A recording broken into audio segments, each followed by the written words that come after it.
আসসালামু আলাইকুম ওয়া রাহমাতুল্লাহ। আরও একটি দিনের অধ্যায় শুরু হয়ে গেল।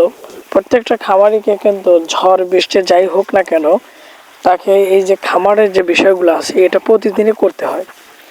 আপনি চাইলেও একদিনের কাজ আরেক দিন করতে পারবেন না, কাজ ফেলে রাখতে পারবেন না। যেমন ফ্লোর পরিষ্কার করা, ওদেরকে নিয়মিত খেতে দেওয়া, এটা কিন্তু আপনাকে করতেই হবে। আর এর কারণে আপনাকে সময় মতো কাজ করতে হবে, টাইম মেনটেন করে চলতে হবে। তা না হলে আপনার খামারে কিন্তু ভালো কিছু আশা করা সম্ভব হবে না। আপনি যাই করেন না কেন, আপনাকে গরুকে নিয়মিত খেতে দেওয়া, ওদের গোসল, ওদের পরিচর্যাটা কিন্তু আপনাকে টাইম টু টাইম করতে হবে। যদি এটা করতে পারেন তাহলে খামারটি করে আপনি লাভবান হতে পারবেন ইনশাল্লাহ। আপনার শুরুটা অনেকটা সহজ হবে না। প্রত্যেকটা খামারিদেরই জীবনে শুরুটা অনেক কঠিন ছিল, বা তারা কষ্টের সাথে কাজ করে আসতেছে। বিশেষ করে শিক্ষিত বেকার যারা শিক্ষিত উদ্যোক্তা হতে যাচ্ছে, খামার প্রজেক্টে আসতে যাচ্ছে, তাদের জন্য তো আরও বেশি।